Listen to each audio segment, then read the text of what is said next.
Bonjour et bienvenue sur l'espace dédié au site mécaniqueuniverselle.net, le site qui essaie de démontrer que l'humanité, dans son ensemble, évolue vers son ultime perfection. Nous allons vers notre perfection. L'humanité, dans sa totalité, le phénomène humain, évolue irrésistiblement vers son ultime perfection. Il ne peut pas faire autrement. C'est inscrit dans son ADN en somme. C'est inscrit dans notre ADN, dans l'ADN de l'humanité. Mais c'est inscrit dans l'ADN de la vie. C'est inscrit dans l'ADN de la création, finalement. Toute vie cherche à atteindre son ultime perfection. Alors pour les oiseaux, ça va être le vol d'atteindre le maximum de fluidité dans l'air. Pour les poissons, ça va être d'atteindre le maximum de fluidité dans l'eau, etc. Pour certains, ça va être le camouflage, pour certains, la rapidité, etc. Mais toutes les espèces cherchent à atteindre intuitivement leur perfection. Elles n'ont pas besoin d'y réfléchir, c'est quelque chose qui est inscrit dans leur, dans leur base. Et pour l'humanité, c'est exactement la même chose. Depuis qu'on s'est séparé des autres primates, on cherche à atteindre, sans le savoir, notre ultime perfection. Et on arrive à la porte de cette perfection. Il reste quelques siècles d'évolution, mais on a fait la plus grande partie du chemin. On a fait depuis des millions d'années des progrès considérables. Depuis des centaines de milliers d'années, on a progressé, on a découvert tout un tas de choses. On a fait progresser notre aventure euh, sans, comme c'était inconscient. Donc on le faisait de façon non déterminée et donc dangereuse, donc en utilisant des, des principes d'évolution qui sont aussi négatifs. Certains étaient positifs, hein, c'est la rencontre entre les hommes, la rencontre paisible entre les hommes, les mélanges, l'interdépendance, etc. La transmission des, des inventions. Voilà, celui qui a inventé la roue, même si au départ il l'a inventé pour son clan et il voulait protéger son invention de façon égoïste, et bien finalement l'humanité entière en profite. Et c'est valable pour tout. On ne crée rien pour soi et maintenant encore plus.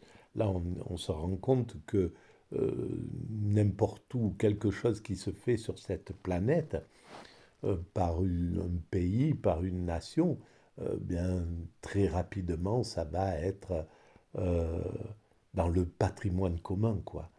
Donc, on voit bien qu'on arrive vers cette finalité, vers le moment où, de façon déterminée, on dira, bon ben, on met tout en commun, on travaille ensemble et l'important, c'est, ce qui est important, c'est l'humanité, c'est cette évolution du groupe humain, c'est pas l'évolution d'une nation, c'est pas l'évolution d'une communauté, c'est pas l'évolution d'une ethnie, d'un clan, d'un groupe, c'est l'évolution de l'humanité.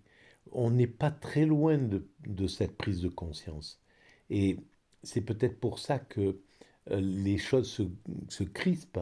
Les nationalistes euh, durcissent le ton, mais ils n'auront pas gain de cause. Ils vont gagner peut-être sur 10 ans, sur 20 ans, sur quelques décennies, mais sur l'évolution qui reste, les siècles qu'il nous faudra pour atteindre cette perfection, à un certain moment, ils seront débordés, ils seront dépassés, ils seront anéantis en somme.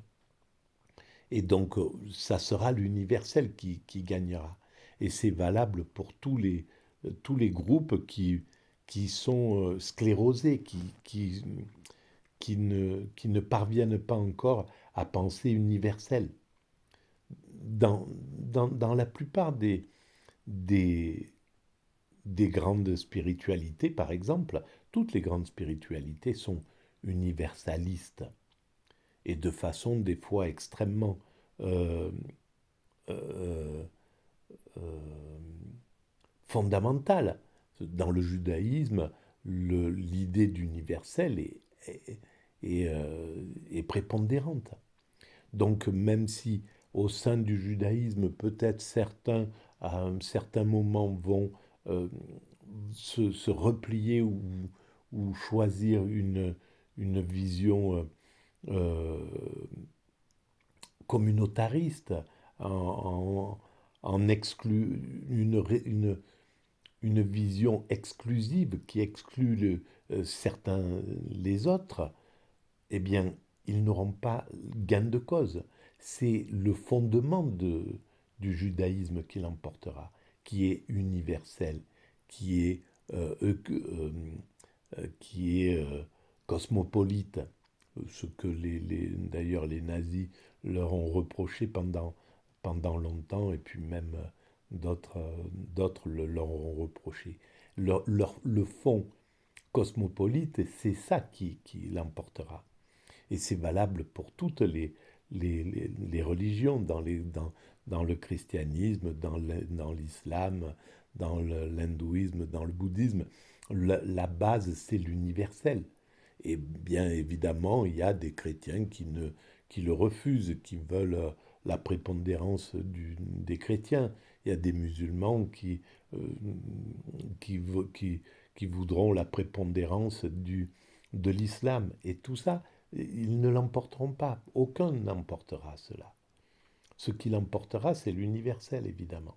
Alors, même si ça se cristallise, même s'il y a des nationalistes qui veulent que ce qui doit être important dans l'esprit des Français, c'est la France, eh bien, à un certain moment, la France, elle sera à l'intérieur de l'universel et la pensée qui sera prédominante chez les êtres humains français, ce ne sera pas d'être français, ce sera d'être universel et français en dessous. Ça sera une, ça viendra en dessous de la vision universelle. Voilà. Donc on va vers cette universalité. Et cette universalité, eh bien, euh, donc, ce qu'on pourrait voir qui est au-dessus en plus de l'universel. L'universel, c'est la base, l'humanité, on va dire. Mais au-dessus, c'est l'être. Et l'être, c'est ce que j'ai commencé à travailler il y a quelques... Enfin, à travailler, ça fait longtemps que j'ai fait des vidéos là-dessus, mais il y a quelques jours, à partir de cet ouvrage que j'ai découvert, que j'ai trouvé dans une poubelle, eh bien, on, c'est les conquêtes de l'homme et la séparation ontologique. La séparation ontologique, c'est la séparation d'avec l'être. L'être, c'est le principe créateur, le principe à l'origine de l'univers, le principe qui a créé l'univers et qui est dans l'univers et qui compose l'univers. C'était l'unité, c'est quelque chose de qui est immuable, qui est immatériel, et qui pourtant, à partir de cet immuable et cet immatériel, a créé quelque chose qui est l'univers, qui est justement non immuable, qui évolue, qui progresse, qui est en expansion pour les planètes, etc., etc., qui est soumis au temps. C'était pour l'homme, pour tout ce qui est les étangs, en somme, tout ce qui est les existants sont euh, euh, soumis au temps, c'est-à-dire qu'ils naissent, ils évoluent et ils meurent. Voilà, ça c'est le principe dans les étangs. Et c'est la diversité. Et c'est ce que on va lire quelques petites choses. Là, je suis arrivé à Héraclite. Héraclite, il ne faut pas l'oublier, il est né en Turquie, comme Thalès, comme de nombreux philosophes grecs venaient d'Afrique, en fait. Et c'est important de parler de ça justement en ce moment où on rencontre tout ce racisme et cette islamophobie ce racisme anti, anti-arabe et anti justement anti-Afrique en somme. Hein, de bien comprendre tout ce qu'on doit à cette Afrique. Et ça va devenir de plus en plus clair, évidemment. C'est quelque chose qui va aussi s'éclairer. Alors voilà, avec tout ce que ça comporte de frustration pour certains, peut-être d'orgueil un peu exagéré à un certain moment pour d'autres, et ça sera un peu légitime. Voilà, il faudra accepter que ben, si on maltraite quelqu'un à un certain moment, ben, il va vouloir euh, affirmer encore plus fort ce qu'il ressent. C'est ce que j'ai vécu d'ailleurs. Quand j'étais enfant, euh, j'ignorais que j'étais italien. Mon père, il me parlait jamais de l'Italie. Je savais, il y avait cette chose-là, mais mes parents étaient originaires d'Italie. Donc je savais que j'avais ce sang qui venait de cette région de l'Europe. Et en fait, c'est quand on a commencé à me traiter de sale italien que, par réaction, j'ai fait de l'italianisme. Je me suis senti plus italien que français à un certain moment.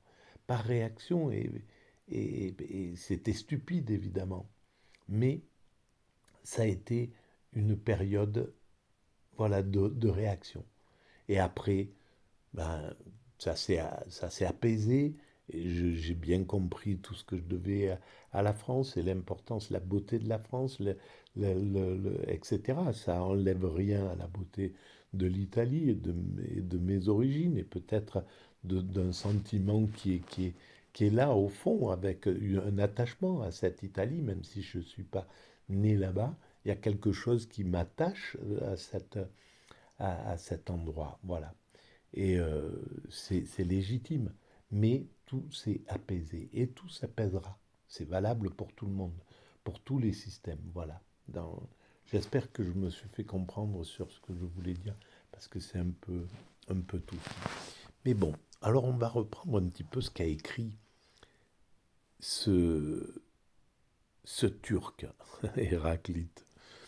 Or, tout se passe selon le logos. C'est lui qui gouverne tout. Alors le logos, c'est la pensée, c'est l'esprit, c'est ce qui met en œuvre en fait. Hein, c'est le, le- la potentialité. Je veux qu'il y ait un univers. Voilà, il a fallu, à un moment, il a fallu ce logos. Il a fallu que quelque chose, que ce qui a créé cet univers décide de créer cet univers, de faire cet univers.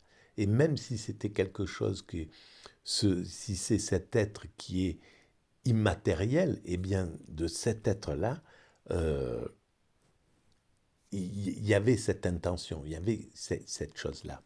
Alors, or, tout se passe selon le logos. C'est lui qui gouverne tout. C'est donc la pensée qui gouverne tout. Il est le même pour tous les êtres et la sagesse consiste précisément à reconnaître ce que nous dit le logos, à savoir que tout est un. Tout est un. Donc, deux, c'est la création. Le plus et le moins. Toutes les tous les atomes fonctionnent comme ça. Donc nous, on fonctionne comme ça. On est tout fait de plus et de plus et de moins, de deux, de cette. C'est ça le moteur. Si on est en vie, si notre corps fonctionne, etc., c'est parce que il y a cette diversité qui, qui fait que c'est plus le un, c'est autre chose qui donne la création, la vie, la création telle qu'on la voit. Et donc, ça, c'est la création. Mais ce qui veut dire que c'est pas la réalité. La vraie réalité, c'est Dieu, c'est l'être, c'est le un. C'est quelque chose qui est immuable, qui nous compose. On est composé de cet immuable. Dans notre atome, il y a quelque chose qui est le un.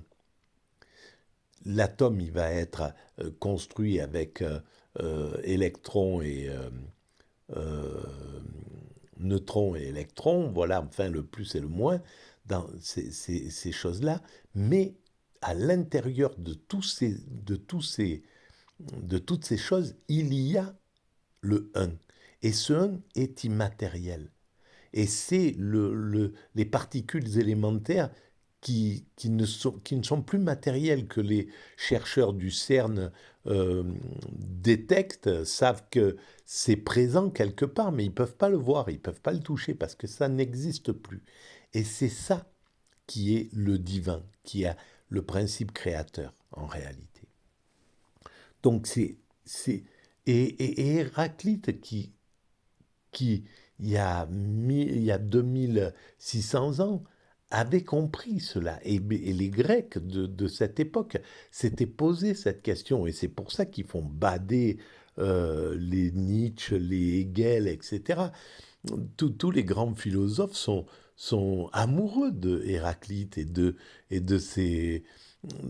d'Empédocle, etc., de ces présocratiques qui étaient là, qui avaient compris des choses incroyables et qui étaient des philosophes mystiques et poétiques et en même temps scientifiques. Pythagore, ce qu'il invente, etc. Mais c'est des génies, des éveillés, des éclairés, des voilà, mais qui ne sont pas rentrés encore dans le matérialisme qui viendra un peu plus tard, qui commencera avec après les présocratiques, avec les Platons, les Socrates, etc., qui voudront préciser les choses. Et là, on va rentrer après dans la précision des choses et on va s'éloigner un peu du mystique pour pouvoir devenir un peu plus scientifique, parce que l'humanité en avait besoin.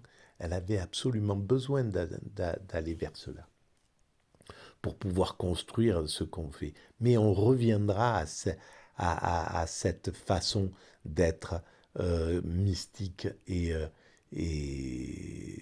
supérieure qu'a connu justement ces Héraclites. Alors, ce qui s'exprime dans le devenir est dans la lutte des contraires. C'est donc un circuit de l'être fondamental qui nous permet de dire de toute chose l'un, de toute chose, de la multiplicité, du deux, etc., de ce dont je parlais, il y a l'un. De toute chose vient l'un et il y a l'un. Et de l'un, toute chose. Et à partir de cet un a créé toute chose.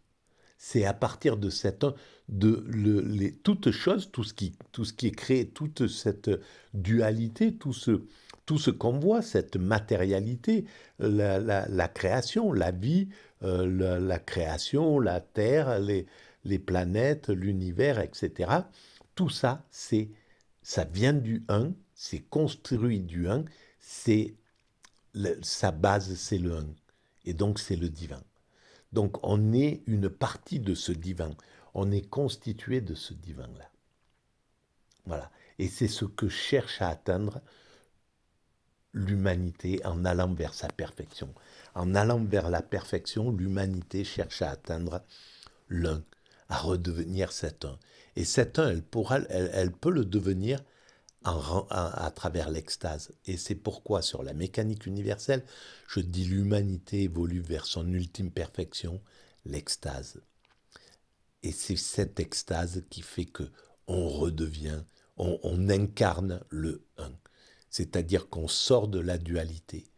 Dans la vie de l'extatique, il n'y a plus de dualité, même s'il est constitué de dualité, mais son esprit a atteint le divin, c'est-à-dire sans dualité. Et c'est ce qu'on cherche.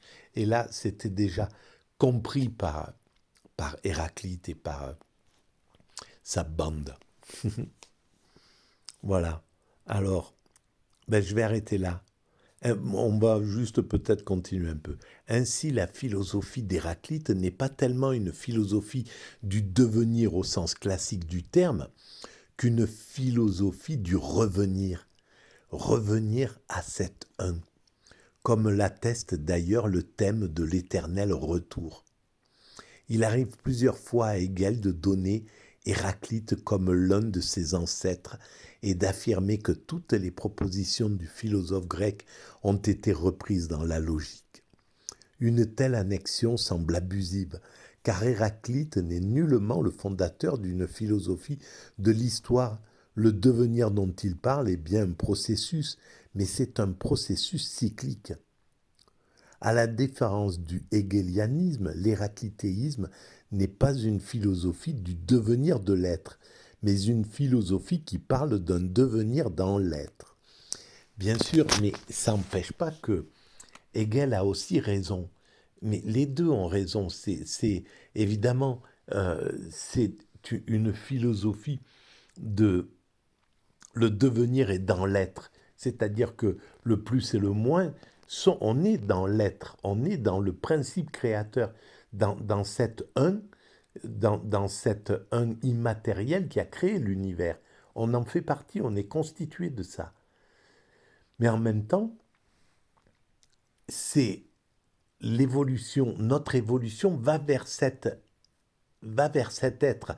Donc Hegel a raison que c'est l'évolution de l'esprit qui va vers son ultime perfection, qui monte vers son sublime. Voilà, donc les deux ont raison en réalité. Et c'est valable pour tout dans la philosophie. Tous les opposés, matérialisme euh, et son opposé, ont raison. Ils ont chacun, ils regardent chacun à un certain endroit de la création. C'est tout, c'est juste une question de regard. Il n'y a pas de, il n'y a pas de véritable opposition. L'opposition, elle est là pour faire évoluer le principe. C'est le moteur. Le plus et le moins, c'est le moteur de l'évolution. Voilà. Je vais arrêter là pour cette vidéo nocturne et noctambule. Je vous souhaite une bonne soirée. Si vous pensez que ces idées un peu atypiques ont un intérêt collectif, vous pouvez mettre des pouces, vous pouvez vous abonner, ça augmente la visibilité. Vous pouvez envoyer le lien à vos amis, si vous pensez ça est intéressant. Et vous pouvez laisser des commentaires et vous pouvez aller visiter le site mécaniqueuniverselle.net dont je parle au début. Voilà, je vous remercie et je vous dis à très bientôt.